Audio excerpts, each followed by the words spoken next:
نحمدہ و نصلی علی رسولہ الکریم اما بعد فاعوذ باللہ من الشیطان الرجیم بسم اللہ الرحمن الرحیم رب اشرح لی صدری ویسر لی امری واحلل عقدۃ من لسانی یفقہوا قولی۔ اے اللہ، میں اپنی جان تیرے سپرد کرتی ہوں اور اپنا سارا کام بھی تجھ کو سونپتی ہوں اور اپنا منہ بھی تیری ہی طرف کرتی ہوں اور تجھ ہی پر بھروسہ کرتی ہوں۔ تیری عنایت اور کرم کی خواہش اور تیرے عذاب کے ڈر سے تجھ سے بھاگ کر جانے کا ٹھکانہ یا چھٹکارے کا مقام سوائے تیرے اور کہیں نہیں ہے۔ میں تیری اس کتاب پر جو تو نے اتاری، قرآن پاک، اور پیغمبر صلی اللہ علیہ وآلہ وسلم پر جس کو تو نے بھیجا، ایمان لاتی ہوں۔ آمین یا رب العالمین۔ حدیث ہے، رشک کے قابل انسان۔ نبی اکرم صلی اللہ علیہ وسلم نے فرمایا، رشک کے قابل دو ہی آدمی ہیں، ایک وہ جس کو اللہ تعالیٰ نے قرآن دیا اور وہ رات اور دن کی گھڑیوں میں اس کے ساتھ قیام کرتا ہے، دوسرا وہ جسے اللہ تعالیٰ نے مال دیا اور وہ رات اور دن کی گھڑیوں میں اسے خرچ کرتا ہے۔ یہ صحیح مسلم کی حدیث ہے۔ تفسیر سٹارٹ کرتے ہیں، آیت نمبر 39 اور سورہ آل عمران۔ چنانچہ زکریہ علیہ السلام کی دعا قبول ہوئی۔ فَنَادَتْهُ الْمَلَائِكَةُ وَهُوَ قَائِمٌ يُصَلِّي فِي الْمِحْرَابِ۔ پس پکارا ان کو فرشتوں نے جب وہ عبادت گاہ میں رات کو نماز پڑھ رہے تھے، یعنی فرشتوں نے بالمشافہ آپ سے گفتگو کی اور آپ کو بتلایا کہ اللہ تعالیٰ آپ کو بشارت دیتا ہے، یعنی آپ ہی کی پشت سے بچہ پیدا ہوگا اور اس کا نام یحییٰ ہوگا، اور فرمایا اللہ تعالیٰ نے مصدقاً بکلمات اللہ، یعنی وہ لڑکا اللہ کے کلمے کی تصدیق کرے گا۔ یہ تفسیر ابن کثیر سے میں آپ کو بتا رہی ہوں۔ ابن عباس رضی اللہ تعالیٰ عنہما فرماتے ہیں، اس سے مراد عیسیٰ علیہ السلام ہیں، اور فرمایا وسیدًا، یعنی سردار ہوگا۔ ابن عباس سے ہے کہ اس سے مراد حلیم اور متقی ہے۔ سید بن مسیب سے ہے کہ اس سے مراد فقیہ اور عالم ہوگا۔ عطیہ فرماتے ہیں وہ اپنے خلق و دین کے اعتبار سے سردار ہوں گے۔ اکرمہ نے کہا ان کو غصہ مغلوب نہیں کرے گا، یعنی کہ غصہ ان کو آئے گا، لیکن غصے کی وجہ سے یہ اپنی جو خلق ہے، اپنا اخلاق ہے، اپنا جو طریقہ ہے اس کو چھوڑیں گے نہیں، یعنی یہ غالب نہیں آ جائے گا ان کے اوپر۔ ابن زید نے اس کے معنی شریف بیان کیے ہیں۔ مجاہد وغیرہ نے کہا وہ اللہ تعالیٰ کے ہاں بہت معزز ہوں گے، اور فرمایا وحصوراً، اور وہ پارساں ہوں گے، یعنی اپنے نفس کو بہت روکنے والے، فواحش اور منکرات سے پاک ہوں گے۔ یہ مطلب نہیں ہے کہ وہ شادی نہیں کریں گے، بلکہ حلال طریقے سے نکاح کرنا، بچے پیدا کرنا اس سے مراد ہے۔ تو زکریہ علیہ السلام کی دعا ہی سے ظاہر ہے کہ انہوں نے فرمایا تھا کہ ہب لی من لدنک ذریۃ طیبہ۔ تو اسی دعا کی وجہ سے جو انہوں نے مانگی تھی، صرف بیٹا نہیں مانگا تھا بلکہ طیب بیٹا مانگا تھا، طیب ذریت مانگی تھی، جس کی وجہ سے ان کو اتنے زیادہ جو صفات والے بیٹے عطا ہوئے، اور نام بھی ان کا اللہ تعالیٰ نے خود ہی رکھا۔ ابن کثیر سے ہی ہے کہ یعنی ایسی اولاد جس سے ذریت اور نسل کی بقا کا سلسلہ جاری رہے، واللہ اعلم۔ اور فرمایا وَنَبِيًّا مِّنَ الصَّالِحِينَ، اور نبی ہوں گے نیک لوگوں میں سے۔ ان کی اولاد کی بشارت کے بعد اللہ تعالیٰ نے دوسری بشارت فرمائی کہ وہ نبی بھی ہوں گے، اور یہ بہت بڑی بشارت تھی۔ درس قرآن سے ہے کہ کلمات اللہ سے مراد عیسیٰ علیہ السلام ہے، کیونکہ وہ اللہ کے حکم سے خلاف عادت بلا واسطہ باپ کے پیدا کیے گئے، اور تصدیقاً سے مراد ہے کہ یحییٰ علیہ السلام سب سے پہلے عیسیٰ علیہ السلام کی تصدیق کرنے والے ہیں، اور آپ عیسیٰ علیہ السلام سے عمر میں کچھ ہی بڑے تھے۔ یحییٰ علیہ السلام کی 2 اور صفات کا پیچھے ذکر ہو چکا ہے کہ وہ سیداً و حصورا ہوں گے اور نبیم من الصالحین ہوں گے، یعنی سردار ہوں گے، لوگ ان کو اپنا پیشوا بنا لیں گے، ان کا اتباع کریں گے، علم، حلم، کرم، تقوی، زہد اور عبادت اور تمام عمدہ خصلتوں میں سب سے بڑھ کر ہوں گے، بری خواہشات سے پاک اللہ تعالیٰ کے نبی ہوں گے، اور وہ صالحین میں سے ہوں گے۔ یہاں صالحین سے صلاح کا وہ درجہ مراد نہیں ہے جو عام مومنین اور صالحین میں ہوتا ہے، بلکہ وہ اعلیٰ درجہ مراد ہے جو منصب نبوت کے شایان شان ہوتا ہے۔ بہرحال زکریا علیہ السلام کو 2 خوشخبریاں مل گئیں۔ درس قرآن سے ہے، آیت نمبر 40 ہے، تو انہوں نے تعجب سے کہا، اے میرے رب، کیسے میرے ہاں لڑکا ہوگا؟ میں تو بوڑھا ہو چکا ہوں اور میری بیوی بانجھ ہے۔ درس قرآن میں ہے کہ انہوں نے فرت مسرت سے کہا کہ کیسے ہوگا بچہ۔ وہ ایسا نہیں تھا کہ وہ اللہ کی قدرت کے سے انکار کر رہے تھے کہ اللہ تعالیٰ ہر کام پہ قادر مطلق ہے، لیکن یہ کیا تھا کہ وہ ان کو جیسے یقین نہیں آ رہا تھا کہ ایسا ہو جائے گا، کیونکہ وہ بوڑھے تھے اور بیوی ان کی بانجھ تھی۔ تو جواب آیا اللہ تعالیٰ کے پاس سے کہ اسی طرح کرتا ہے اللہ تعالیٰ جو چاہتا ہے۔ زکریا علیہ السلام کو اللہ تعالیٰ کی قدرت سے تو کوئی شک ہی نہیں تھا، ورنہ دعا ہی کیوں کرتے، بلکہ مارے خوشی کے پوچھنے لگے، کیا مجھے اور میری بیوی کو جوان کر دیا جائے گا یا دوسری شادی کرنی ہوگی جس سے بچہ ہوگا، کیونکہ قانون فطرت تو یہی ہے کہ بوڑھے اور بانجھ کے اولاد نہیں ہوتی۔ فرشتے نے کہا یہ حکم اللہ کا ہے، اس کو کسی واسطے یا قانون کی ضرورت نہیں ہے، وہ واسطہ اور سبب سے بالا تر ہے، کسی کو اس کے ارادے اور حکمت میں دخل دینے کی ضرورت نہیں ہے۔ آیت نمبر 41 ہے، 41۔ جب اللہ تعالیٰ کی طرف سے جواب آ گیا کہ اسی حالت میں لڑکا ہو جائے گا، تو زکریا علیہ السلام نے کہا، رب اجعل لی آیہ، یعنی میرے لیے کوئی نشانی مقرر فرما دیجئے تاکہ مجھے معلوم ہو جائے کہ حمل قرار پا گیا ہے، تو میں اللہ تعالیٰ کی نعمت کے شکر میں مشغول ہو جاؤں تاکہ مزید نعمتوں کا مستحق ہو جاؤں۔ فرمایا اللہ تعالیٰ نے تمہارے لیے نشانی یہ ہے کہ تم 3 دن تک لوگوں سے بات نہ کر سکو گے سوائے اشاروں کے، یعنی بات کرنے پر قادر ہی نہ ہوگے لوگوں سے، لیکن ذکر اللہ پر قادر ہوگے، لہٰذا اپنے رب کا بہت ذکر کرتے رہنا، صبح شام کثرت کے ساتھ اس کی پاکی بیان کرتے رہنا۔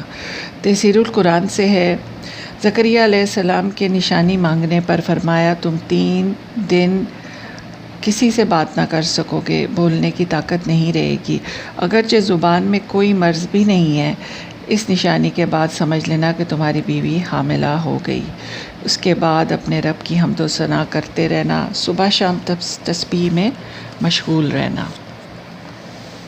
واضح رہے کہ وحی الہی کی سب سے معروف صورت تو یہ ہے کہ جبرائیل امین نبی کے دل پر نازل ہو کر القاء کرتا ہے، بعض اوقات کبھی انسان کی صورت میں آ کر نبی سے بات چیت کرتا ہے، ایسی وحی کا تعلق کبھی امت سے بھی ہوتا ہے، یہ وحی کی ایک خاص قسم ہے، اس کا تعلق مخاطب سے ہوتا ہے، ایسی وحی کو دوسروں تک پہنچانا بھی ضروری نہیں ہوتا، جیسا کہ اگلی آیت میں ہے۔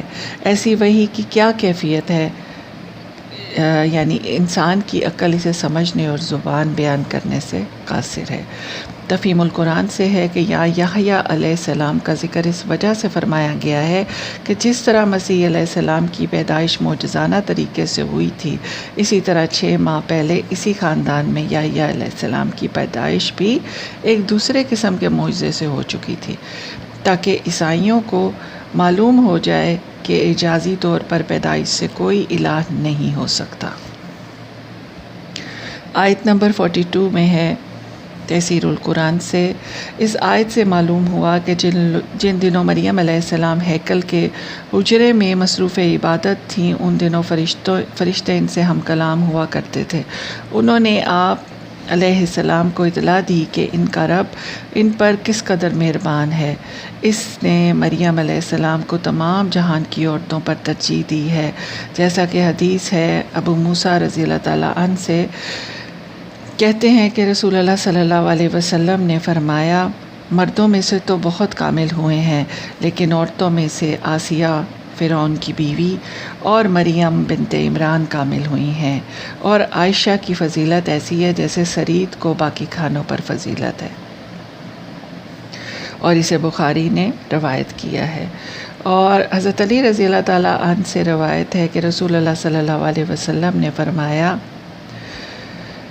خیر نسائها مریم بنت عمران وخیر نسائها خدیجہ بنت خویلد رضی اللہ تعالیٰ عنہ۔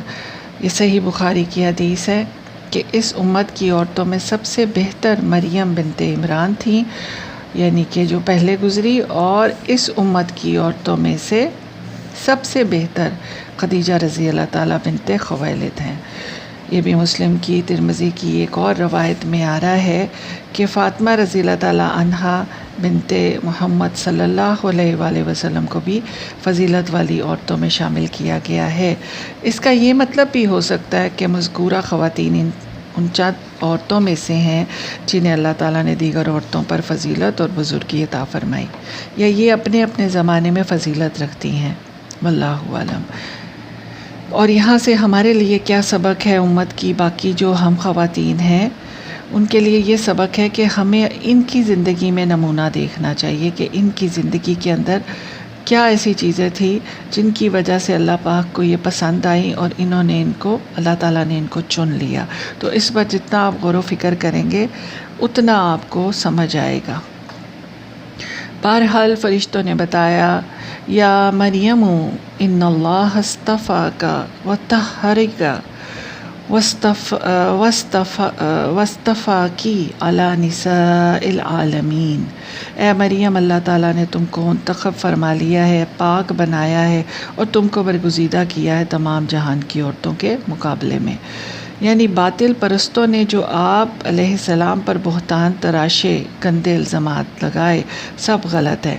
پیدائش ہی سے ان کے شرف، فضیلت اور عزت کو بیان فرمایا۔ وہ اپنے خالق کی اطاعت گزار اور نہایت درجہ عبادت گزار بندی تھیں۔ ان کو حجرے میں رزق، میوے آسمان سے بھیجے جاتے تھے۔ ایک اولو العزم پیغمبر کی تنہا ماں تھیں۔ یہ امتیاز کسی دوسری عورت کو حاصل نہیں ہوا۔ سورہ تحریم میں بھی 4 خواتین کا ذکر ہے۔ انشاءاللہ تعالی اللہ پاک ہمیں اس تک بھی پہنچائے تو ہم وہ بھی انشاءاللہ دیکھیں گے۔ آیت نمبر 43 میں آ رہا ہے، ابن کثیر سے فرمایا، اللہ تعالیٰ نے فرشتوں نے حکم دیا، یا مریم اقنتی لربک واسجدی، اے مریم فرما بردار ہو جا اپنے رب کے لیے، سجدہ کر اور رکوع کر، رکوع کرنے والوں کے ساتھ، یعنی کثرت سے اللہ تعالیٰ کی عبادت کرو، خشوع اور خضوع کا اظہار کرو، اللہ تعالیٰ کے سامنے خوب سجدے اور رکوع کرو، کیونکہ اب اللہ تعالیٰ ایسے امر کا اظہار کرنے والا ہے جس کا پہلے سے فیصلہ فرما رکھا ہے، جس میں بڑی آزمائش بھی ہے، اور ان کے لیے دونوں جہانوں میں رفعت اور شوکت کا باعث بھی ہے۔ اس میں اللہ تعالیٰ کی عظیم قدرت بھی ہے کہ بغیر باپ کے ان کے ہاں بچہ پیدا فرما دے گا۔ تفسیر القرآن سے ہے، فرشتوں نے مریم کو یہ ہدایت کی بطور شکریہ اللہ تعالیٰ کی مزید فرما برداری کرے، اور اس مسجد میں جو جماعت ہوتی ہے وہ بھی اس میں شامل ہو کر نماز با جماعت کا اہتمام کرے۔ درس قرآن سے ہے، دوسرا مطلب ورکعی مع الراکعین سے کیا ہے کہ یہ لکھا ہے کہ اس وقت بعض یہود نے نماز میں رکوع چھوڑ دیا تھا اور بعض رکوع کرتے تھے، اس لیے یہ ہدایت فرمائی گئی کہ رکوع کرنے والوں کے ساتھ رہنا۔ اس آیت سے معلوم ہوا کہ فرشتے غیر انبیاء سے ہم کلام ہوتے ہیں، اور جو کلام انبیاء سے فرشتے کرتے ہیں وہ تبلیغ کے لیے ہوتا ہے۔ صحیح مسلم میں عمران بن حسین رضی اللہ تعالیٰ عنہ کو فرشتوں کا سلام کرنا مروی ہے۔ یہ فرشتوں کا کلام تبلیغ دین کے لیے نہیں ہوتا۔ درس قرآن سے ہے آیت نمبر 44۔ یہاں جو زکریا علیہ السلام، مریم علیہ السلام کے واقعات مذکور ہوئے ہیں، یہ نبی اکرم صلی اللہ علیہ وسلم کی نبوت کی دلیل ہیں۔ اس لیے فرمایا ذَلِكَ مِنْ أَنْبَاءِ الْغَيْبِ نُوحِيهِ إِلَيْكَ، یہ غیب کی خبروں میں سے ہیں جو ہم بذریعہ وحی آپ کو بتا رہے ہیں، کیونکہ آپ صلی اللہ علیہ وسلم کے پاس کوئی ذریعہ معلوم کرنے کا نہ تھا۔ یہ ماضی کے واقعات ہیں جو نہ کسی سے سنے، نہ خود دیکھے، اور نہ ہی امی ہونے کے سبب کسی کتاب میں پڑھے، یعنی ان امور کا علم بذریعہ وحی ہوا، اور وحی کا نزول انبیاء علیہ السلام پر ہوتا ہے، اور یہی دلیل آپ صلی اللہ علیہ وسلم کے نبی ہونے کی ہے۔ اور فرمایا آپ اس وقت ان لوگوں کے پاس موجود نہ تھے جب وہ اپنی کلموں کو ڈالتے تھے کہ کون کفالت کرے گا مریم کی، اور نہ ہی اس وقت موجود تھے جب وہ باہم اختلاف کر رہے تھے۔ اس اختلاف کے متعلق آیت نمبر 37 میں پیچھے ذکر ہو چکا ہے۔ یہاں اس قرآن اندازی کا ذکر ہے جب سب لوگ اس بات پر راضی ہو گئے تھے کہ قرہ ڈالا جائے، اور وہ جس کے نام آ جائے وہی مریم علیہ السلام کا کفیل ہوگا۔ قرآن اندازی کی شکل یہ تجویز ہوئی تھی کہ وہ سب لوگ جو مریم کی کفالت کے لیے بضد ہیں اپنی وہ کلمے لے آئیں جن سے تورات لکھتے ہیں، ان کو بہتے ہوئے پانی میں ڈالیں، جس کا قلم پانی کے بہاؤ کے خلاف الٹا بہے وہ سیدہ مریم علیہ السلام کا حقدار سمجھا جائے گا۔ چنانچہ قرہ زکریا علیہ السلام کے نام نکلا اور وہی ان کے کفیل اور حقدار مانے گئے۔ بیان السبحان میں ہے کہ جس میں قلم ڈالے گئے وہ نہر اردن ہے۔ تعریف الفرقان سے ہے یہ واقعہ بتانا دعوت اسلام کو آگے بڑھانے کے لیے ضروری تھا۔ جو 600 برس پہلے کا واقعہ منظر پورا دکھا دیا گیا کہ نہ آپ صلی اللہ علیہ وسلم کو اس کے بارے میں معلوم تھا، نہ کسی اور کو معلوم ہے، ہم آپ صلی اللہ علیہ وسلم کو بتا رہے ہیں۔ تعریف الفرقان سے یہ کہ یہ واقعہ ہیکل میں پیش آیا تھا جب ہیکل کے مجاور قلم ڈال کر قرآن اندازی کر رہے تھے کہ کون مریم کا ولی بنے گا۔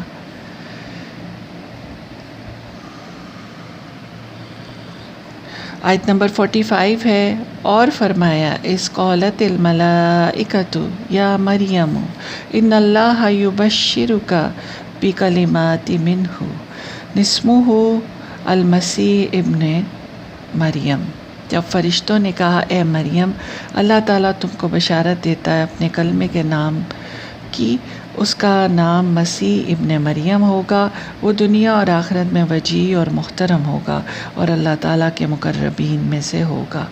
ابن کثیر سے ہے کہ جب فرشتوں نے کہا اے مریم، اللہ تعالیٰ تم کو ایک ایسے بیٹے کی بشارت دیتا ہے جو اللہ تعالیٰ کے کلمے کے ساتھ پیدا ہوگا، نام اس کا مسیح اور مشہور عیسیٰ ابن مریم ہوگا، دنیا میں اسی نام سے مشہور ہوگا، زیادہ تر مومن اسی نام سے جانتے ہوں گے، اور مسیح مسح سے ہے، اس لیے ہے کہ جس بیمار کے جسم پر ہاتھ پھیرتے وہ صحت یاب ہو جاتا۔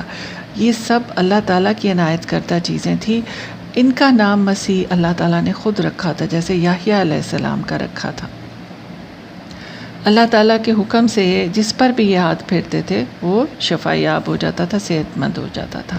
اور عیسیٰ ابن مریم اس لیے کہا گیا کہ ان کا کوئی باپ نہ تھا، ان کی جو نسبت کی گئی وہ اپنی ماں سے کی گئی کہ ان کے اپنی ماں کے بیٹے ہیں۔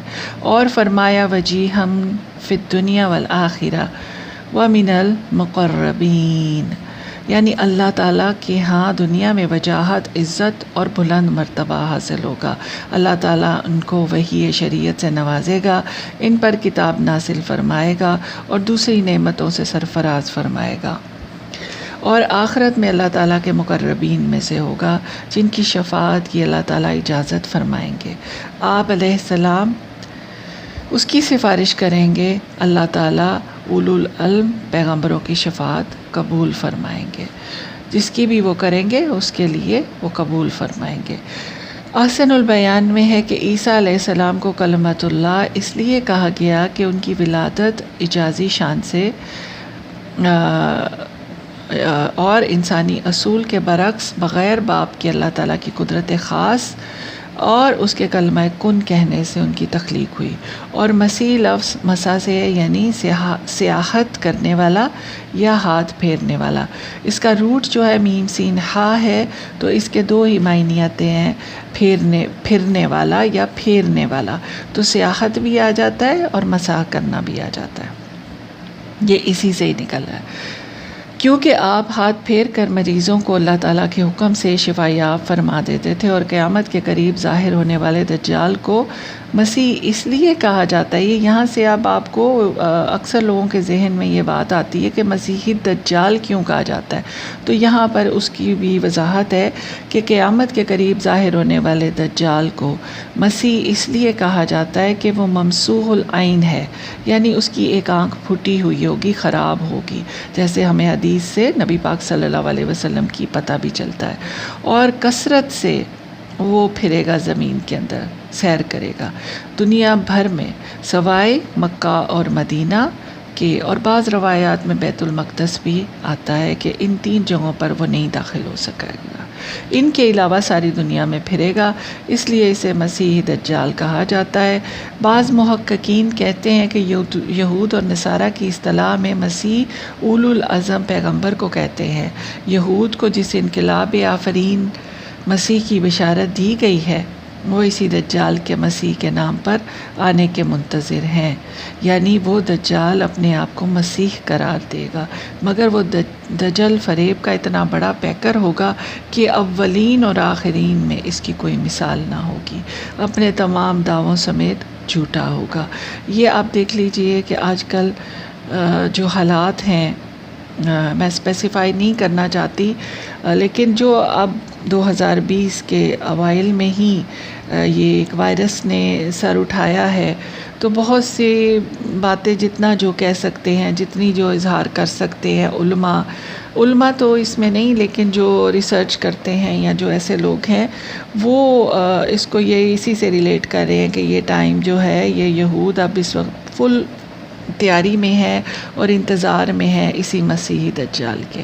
تو اللہ تعالیٰ اس فتنے سے ہمیں بچا کے رکھے، اور ہمیں ظاہر ہے کہ یہ جو جب آئے گا تو اتنے ایمان والے لوگوں پر نہیں آئے گا، تو اس لیے ڈر لگتا ہے کہ ہم ان ایسے لوگوں میں شامل نہ ہوں کہ جو ایمان میں بہت کم تھے۔ آیت نمبر 46 ہے، اور فرمایا وَيُكَلِّمَ النَّاسُ فِي الْمَهْدِ وَكَهْلًا وَمِنَ الصَّالِحِينَ۔ جب مریم علیہ السلام کو فرشتوں نے بشارت دی کہ کنواری ہونے کے باوجود تمہارے ہاں بیٹا ہوگا، تو یہ فرشتوں کا سیدہ مریم سے دوسرا مکالمہ ہے۔ پھر ان کے بیٹے کے اوصاف بیان کیے گئے، اور یہ جو میں آپ کو تفسیر کروا رہی ہوں اب، وہ تعریف الفرقان سے ہے، آیت نمبر 46 کی ہی ہے۔ وہ بچہ مسیح ابن مریم ہوگا، دنیا اور آخرت دونوں میں وجیح اور محترم ہوگا، اللہ تعالیٰ کے مقربین میں سے ہوگا۔ جب گود میں ہوگا لوگوں سے کلام کرے گا، اور جب کحل کی عمر کو پہنچے گا تب بھی، یعنی خلاف عادت اللہ تعالیٰ کی قدرت سے وہ بچہ جب کہ ابھی پیدا ہی ہوا ہوگا، لوگوں کو اپنی ماں کی عصمت کی اور اپنی رسالت کی گواہی دے گا، اور اللہ تعالیٰ کی قدرت کی بھی گواہی دے گا۔ وہ دنیا میں بھی مرتبے والا، بڑا وجیح اور نبوت سے سرفراز ہوگا، اور لوگوں کو بتائے گا کہ میں اللہ کا رسول ہوں، میری ماں عفیفہ باعصمت ہے۔ اور جب وہ اس عمر کو پہنچ جائے گا جب کنپٹیوں کے بال سفید ہونے لگتے ہیں، اسی کو کہولت کہا جاتا ہے، تو اس وقت بھی لوگوں سے کلام کرے گا۔ بظاہر اس میں کوئی خاص بات نظر نہیں آتی، مگر اس میں ایک خاص بات ہے کہ جب عیسیٰ علیہ السلام آسمان پر اٹھائے گئے، اس وقت ان کی کحل والی عمر نہیں تھی۔ اس کا صاف مطلب یہ ہے کہ آپ دوبارہ دنیا میں تشریف لائیں گے، پھر کحل کی عمر کو پہنچیں گے۔ عرض یہ کہ آپ کا پیدا ہونا معجزہ، گود اور بچپن معجزہ، اور آپ کی جوانی معجزہ، زندہ آسمان پر اٹھایا جانا معجزہ، پیدائش سے موت تک آپ کی زندگی معجزہ ہے۔ تفسیر القرآن سے ہے آپ نے مہد میں ایسے کلام کیا جیسے لوگ پختہ عمر میں کرتے ہیں۔ اس کی تفسیر سورہ مریم میں مزید آئے گی انشاءاللہ۔ فی الحال یہ بتانا مقصود ہے کہ گود میں کلام کرنا لوگوں کے لیے تنبیہ تھی کہ آپ علیہ السلام اللہ تعالیٰ کی قدرت کاملہ سے پیدا ہوئے ہیں۔ بغیر باپ کے پیدا ہونے پر لوگ ان کی ماں کو مشکوک نظروں سے دیکھتے ہیں، وہ غلط ہیں۔ ان کی والدہ پاک دامن صدیقہ عفیفہ ہے۔ لوگ پوچھتے ہیں سیدہ مریم کیا نبی تھیں جو ان پر وحی آتی تھی اور ان کے پاس فرشتے آتے تھے؟ اس کا جواب سابقہ کسی آیت میں دیا جا چکا ہے، اور جس کا مفہوم ایسے آتا ہے کہ مطلب آپ صلی اللہ علیہ وسلم کو بتایا گیا کہ آپ سے پہلے جتنے بھی نبی یا رسول آئے وہ سب مرد ہی تھے، تو اس سے ظاہر ہو جاتا ہے کہ وہ تو ایک خاتون تھی نا، اس لیے وہ نبی یا رسول نہیں تھی۔ سیدہ مریم اور پیچھے میں نے آپ کو بتایا بھی ہے وحی کی اقسام۔ سیدہ مریم نبی نہیں تھیں، ان پر وحی اور فرشتے مسیح علیہ السلام کی پیدائش تک آئے اور ان کی پیدائش کا کام مکمل ہو گیا۔ اس کے بعد نہ وحی آئی نہ فرشتے، بس یہیں تک ان کا کام تھا۔ اگلی آیت ہے آیت نمبر 47۔ ابن کثیر اور بیان السبحان میں آتا ہے جب اللہ تعالیٰ کی اس بشارت کو فرشتوں سے سنا تو مریم سخت پریشان ہوئی، اور یہ نیچرل تھا کہ ایک لڑکی جو بھی عمر میں بھی ٹین ایجر تھی اور وہ اس کا ایسا کوئی تعلق بھی نہیں تھا، تو اس نے پریشان تو ہونا تھا جب یہ بشارت سنی کہ آپ کے گھر ایک بچہ ہوگا۔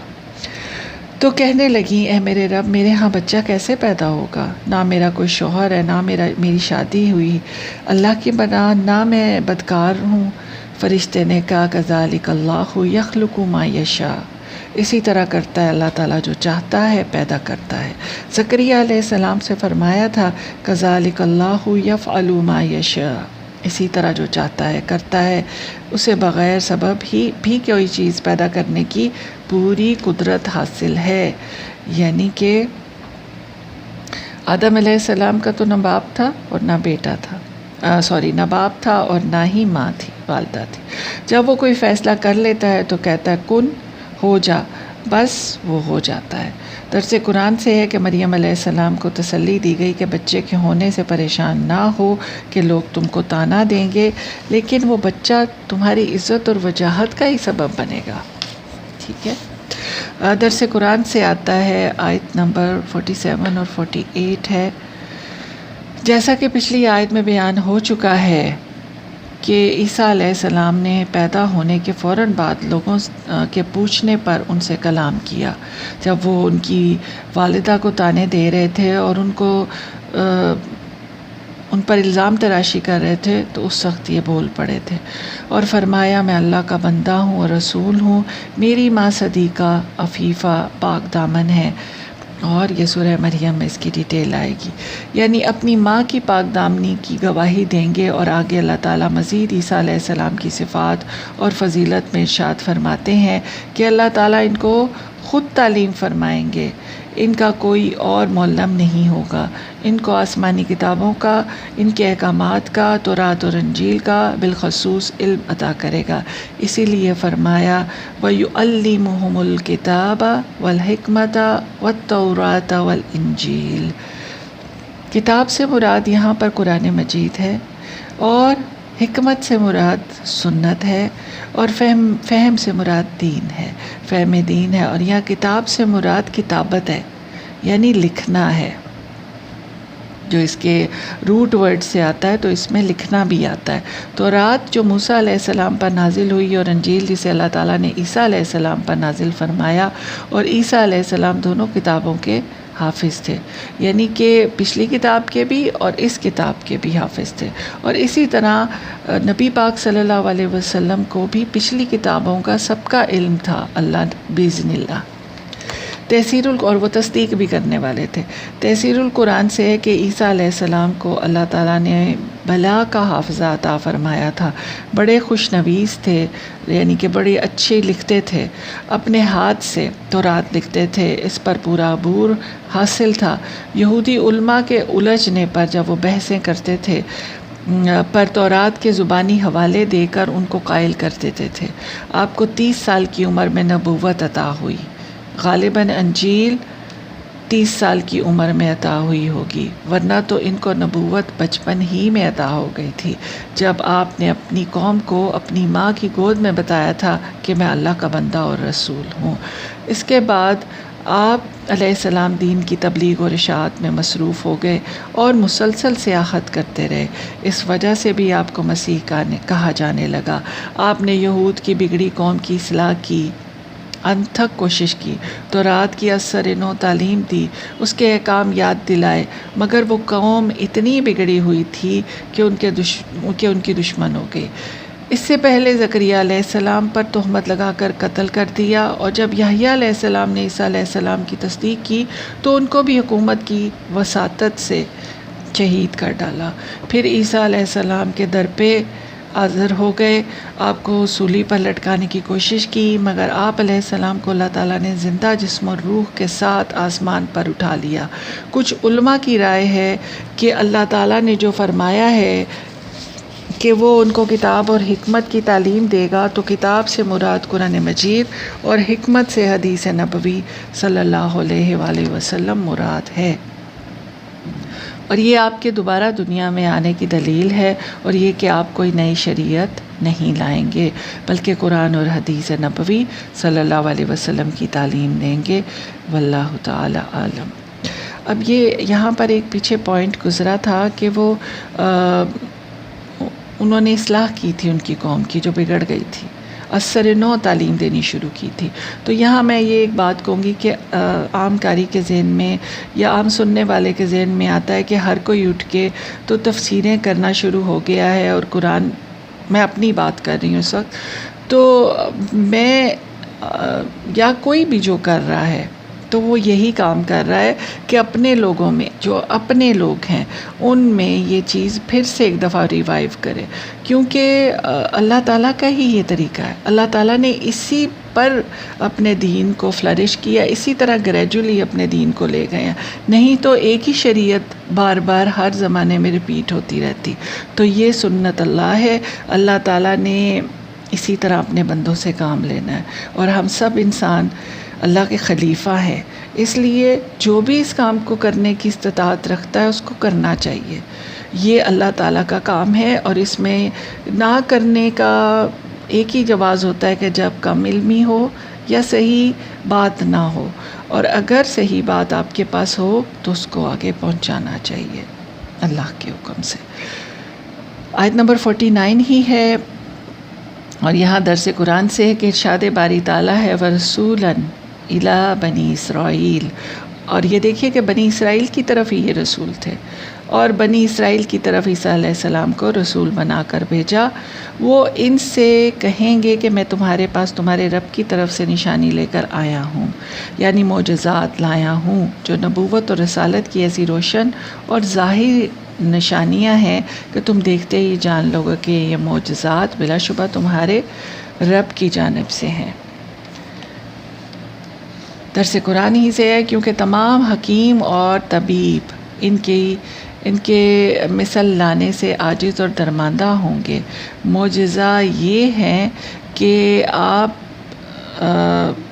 کیا کرتے تھے کہ انی اخلق لکم من طین کہیۃ طیر، وہ تمہارے اطمینان کے لیے مٹی سے پرندے کی شکل بنائے گا، اس میں پھونک ماروں گا تو وہ سچ مچ کا پرندہ بن جائے گا۔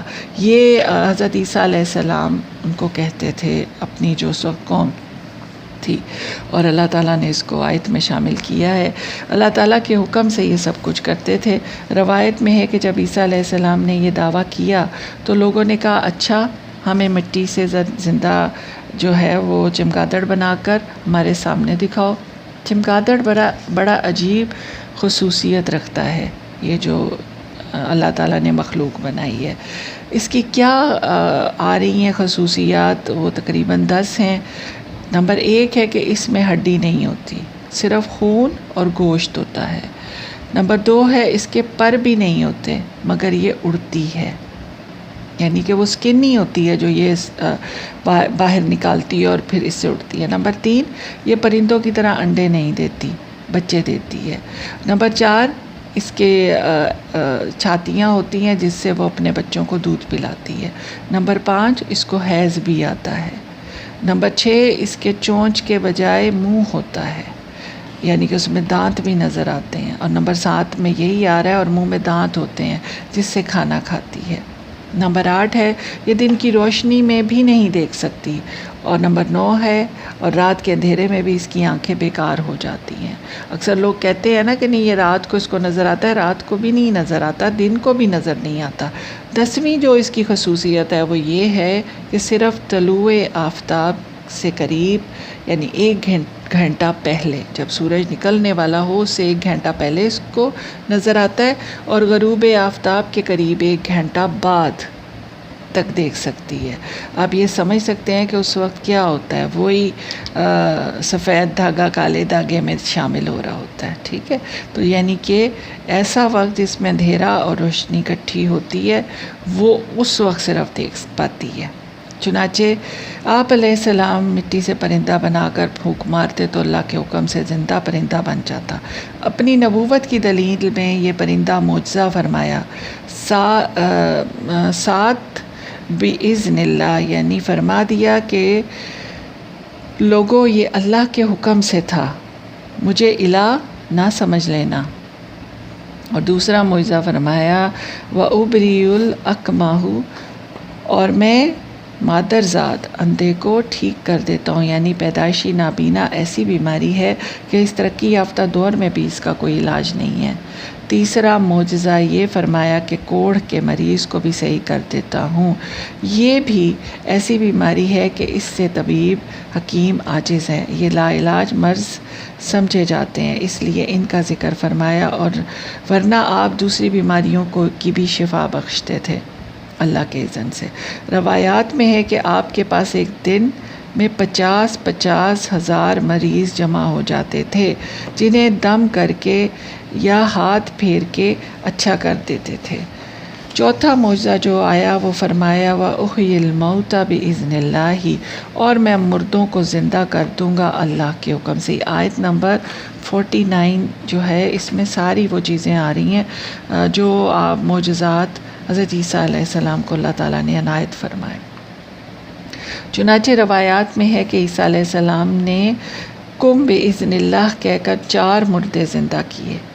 ایک عازر جو آپ کا ہی دوست تھا، ان کی بہن نے آپ کو خبر بھیجی کہ آپ کے دوست قریب المرگ ہیں، اور وہ 3 دن کی مسافت پر رہتے تھے آپ سے، اس لیے آپ 3 دن میں وہاں پہنچے تو معلوم ہوا کہ ان کو مرے ہوئے تیسرا دن ہے۔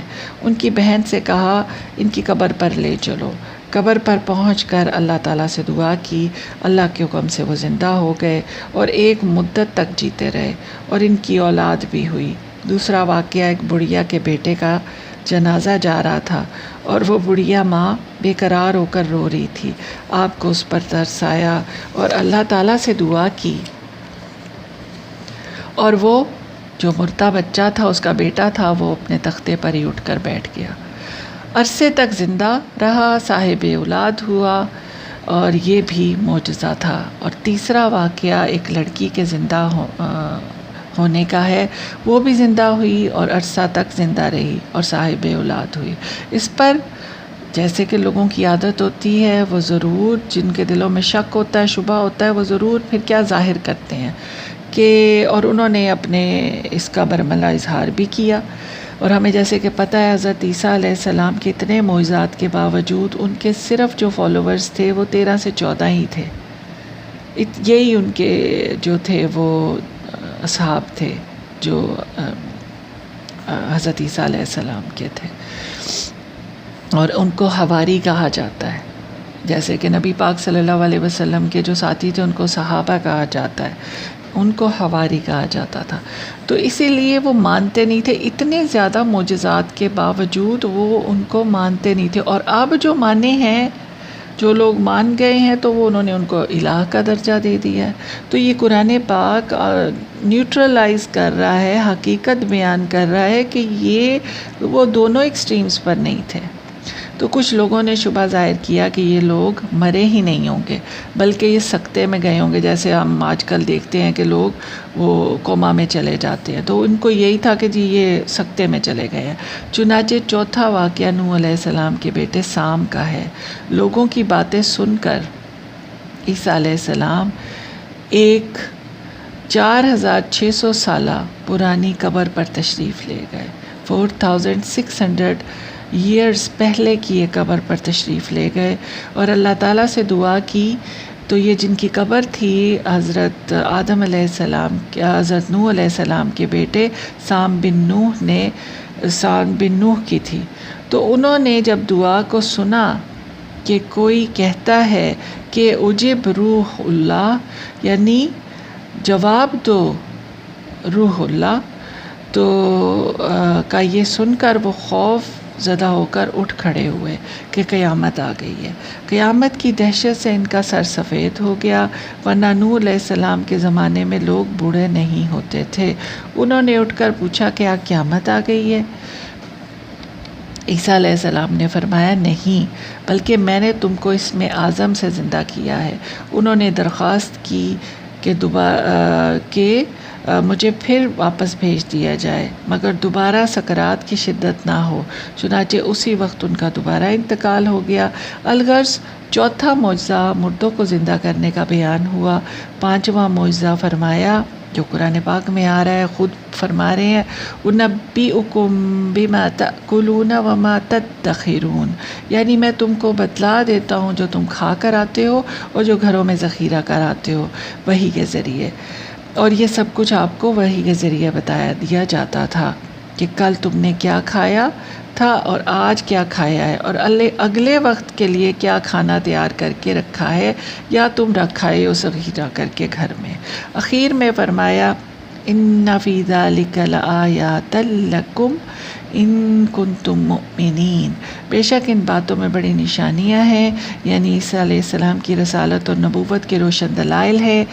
فرمایا اس بات کی نشانی ہے کہ میں جو کچھ تمہارے پاس لے کر آیا ہوں یہ سچ ہے، اگر تم مومن ہو اور ایمان لاتے ہو تو اس کو مان جاؤ گے۔ تفسیر القرآن سے ہے کہ عیسیٰ علیہ السلام کی پوری زندگی معجزات سے بھری تھی، جیسا کہ بیان ہو چکا ہے۔ اس زمانے میں طب کا فن اپنے عروج پر تھا۔ حکمائے یونان سقراط، بقراط، ارسطاطالیس نے اسی دور میں شہرت پائی، لہٰذا عیسیٰ علیہ السلام کو ایسے معجزات عطا ہوئے جو اتباع کی دسترس سے باہر تھے۔ وآخر دعوانا ان الحمد للہ رب العالمین۔